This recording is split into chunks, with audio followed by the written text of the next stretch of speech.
Yo guys, what is going on, and welcome back to another video. Today I'm back with another Psgl league race. It's F6, it is Singapore, round number 9 of the championship.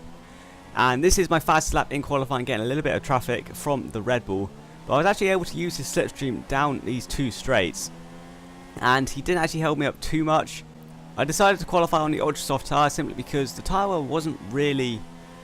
It wasn't bad on this track. I don't think a one stop would have been possible. But a 2-stop was definitely possible, and I was able to qualify on the ultra soft tyre. You can see the Red Bull pulls off to the side and gets out of my way. Luckily, we go purple in sector 1. But yeah, Singapore is a bit of a weird track for me. It's definitely not one of my favourites. Obviously, last time out was Italy, which was my favourite track. Which, spoiler alert, we won. So I knew that I had the pace on this game in general to just be quick, but I wasn't expecting to get pole position or show any pace really. I wasn't hopeful for this race. I hadn't done too much practice, but this lap wasn't actually too bad. I was very cautious in sector 3 not to cut these corners because they are incredibly easy to cut, and I knew, just like in the one-shot qualifying in Italy, if I just kept a clean lap I'd be a lot further up the grid than if I messed it up. So these two corners as well were very easy to cut. I was lucky that I didn't actually cut the corner there. Ash Best goes fastest on the super soft tyres. We come around the final corner, and what time are we going to set? We're going to set a 1:42.4. Puts us on pole position, so obviously quite happy with that time.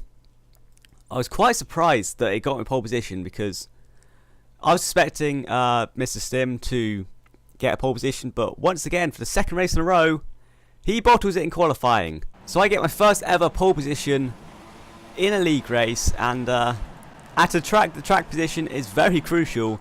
I was extremely happy with pole position. So just come around for the formation lap. I knew that all I had to do was make it around turn 1, and I was kind of hoping I could just pull away. I didn't want to fight people, because you fight people on this track and you will end up in the wall. So all I needed to do was get around turn 1, get through sector 1 and just run away with this. I proved last race I had the pace to just pull away, and I was kind of hoping there was no incidents. Obviously safety car is on, so that would have been an issue, but I knew in general that I had the pace to pull away. So as we line up on the grid now, starting in pole position for the first time in my Psgl history, it's race time. So here we go. We have 3 lights, 4 lights, 5 lights. And it's lights out and away we go, and the getaway is looking good. We beat the Mercedes off the line. Heading down to turn 1, I don't think anyone's going to be challenging us. You can see I'm looking behind me, just being cautious, making sure no one's going to dive on me. We make it through the first couple of corners fairly easily. Run a little bit wide, but we managed to hold on to first position. This straight was going to be an issue. We really needed to just hopefully pull enough of a gap in the first 2 corners, and it looks like we have. And later on that lap, the safety car comes out already. There's a safety car halfway through lap 1, so I think I was about 1.5 seconds ahead at this point, so I was a little bit annoyed. But on the bright side, it proved that I had the pace to pull away, and actually saved my tyres quite a bit on this track, so I wasn't too mad. But coming on to lap 4, the safety car is coming in. You can see I'm not holding up the Mercedes at all. I wanted to get away. I wanted to get out of the slipstream as much as possible. And as the green light comes on, hopefully we can just restart and pull away once again. We proved we had the pace, and as long as the Mercedes doesn't get in our slipstream, we should be able to pull away. You've got Lars Gaming and Dayu going side by side through turns 1 and 2. So those two are fighting, which is helping me out a lot. And coming onto the main straight, this was important. I needed a big enough gap to just get out of their slipstream. Looking behind me, and you can see the gap is more than enough for us to hold on to first place for now. And if I can just keep up this pace until I went into the pit, I was looking promising for another win. Coming on to lap 6, I was pushing really hard, and we set a fast lap. I was messing around. I wanted to increase the gap. I didn't want any pressure from second place. On to lap 7, however, coming on to the main straight, we run a little bit wide, and we are out of the race.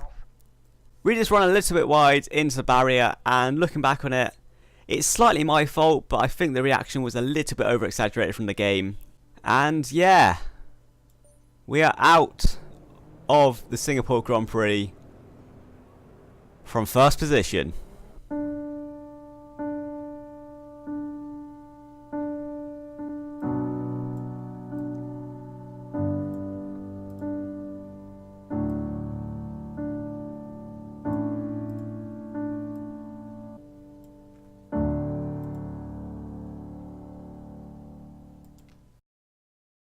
Now let's hear my reaction at the time of that crash, shall we? And now here's onto the podium, who bottled it whilst being 4 or 5 seconds in the lead. That is unfortunate, mate. Really sympathise with you. What happened there, mate? What happened there? What happened there, mate? I want to kill myself. I want to kill myself. Well, that is. Oh, can't. Everyone was behind you, mate. What happened there? Wow. Oh, and that's the sound of his controller going into Narnia.